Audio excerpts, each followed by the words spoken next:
बहनों और भाइयों,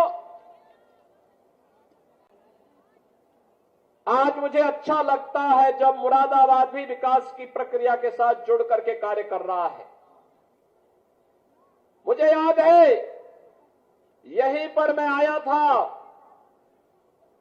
जब कुंवर सर्वेश सिंह जी सांसद थे। उस समय उन्होंने एक कार्यक्रम आयोजित किया था और उस कार्यक्रम में आने के बाद उन्होंने उस समय मांग की थी कि मैं सांसद हूं तो मेरे मुरादाबाद में विश्वविद्यालय होना चाहिए। और बहनों और भाइयों, हमने गुरु जंबेश्वर के नाम पर एक विश्वविद्यालय भी आपके मुरादाबाद को दे दिया है। वर्ल्ड क्लास यूनिवर्सिटी बनेगी। ये विकास आज जो मुरादाबाद में ओडीओपी के कारीगर और हस्तशिल्पियों को आगे बढ़ाने के लिए कार्य हो रहा है, आज मुरादाबाद को विकास की नई ऊंचाइयों तक पहुंचाने के लिए कार्य हो रहा है। आज ये मुरादाबाद का किसान हो या नौजवान, बेटी हो या व्यापारी, हर एक व्यक्ति आज अपने आप को सुरक्षित महसूस करता है। तो बहनों और भाइयों, इसलिए क्योंकि आपके हितों की चिंता करने वाली सरकार दिल्ली में भी बैठी है और लखनऊ में भी बैठी हुई है। हम जब अच्छा निर्णय लेते हैं तो अच्छा परिणाम भी आता है। जब बुरा निर्णय लेते हैं तो बुरे परिणाम से का खामियाजे भी भुगतना पड़ता है। आप याद करिए ना, समाजवादी पार्टी का पिछला सांसद क्या बोलता था? कहता था मैं भारत माता की जय नहीं बोलूंगा। क्या बोलता था? बोलता था कि हम लोग कोई भी ऐसा बात नहीं बोलेंगे जो हिंदू समाज को अच्छा लगे। बहनों और भाइयों, अच्छा लगने और न लगने वाला समस्या उसकी नहीं है। समस्या भारत की आस्था के साथ खिलवाड़ करने की छूट किसी को नहीं दी जा सकती है, किसी को नहीं दी जा सकती है।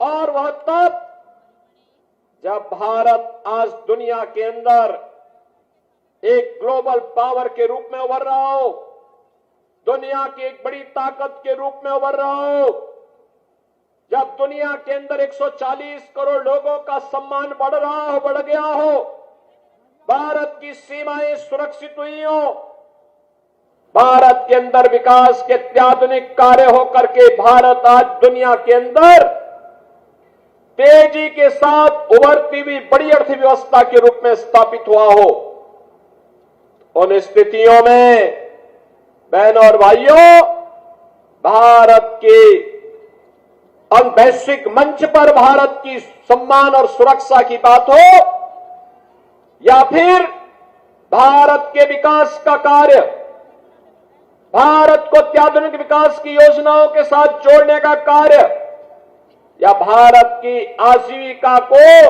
नौजवानों की आजीविका की चिंता हो, या भारत की आस्था को सम्मान देने का कार्य, अगर ये सभी हो पाया है तो इसके लिए मोदी जी का यशस्वी नेतृत्व देश को प्राप्त हुआ, इसलिए कार्य संभव हो पा रहे हैं। और बहनों और भाइयों, आज इसीलिए मैं आया हूं। कोई सोचता था, जब मैं उस समय यहां आया था तो उस समय कुंवर सर्वेश सिंह जी ने मुझे बताया कि दिल्ली से मुरादाबाद की दूरी को जोड़ने के लिए 4 लेन के हाईवे को कैसे हम कार्य कर रहे हैं, किस प्रकार से विकास की बड़ी बड़ी परियोजनाएं उन्होंने उस समय लेकर के आने का काम किया था। वे सांसद उस समय नहीं रहे, वे कार्य लगभग ठप से पड़ गए थे। बहनों और भाइयों, अत्याधुनिक इंफ्रास्ट्रक्चर होता है तो अर्थव्यवस्था को गति देता है, एक मजबूती देता है, आगे बढ़ता है। आज रेलवे, हाईवे, एक्सप्रेसवे, मेट्रो की सुविधा, यूनिवर्सिटी, 1 डिस्ट्रिक्ट 1 मेडिकल कॉलेज की योजना, ये सभी नई पहचान बना रहे हैं।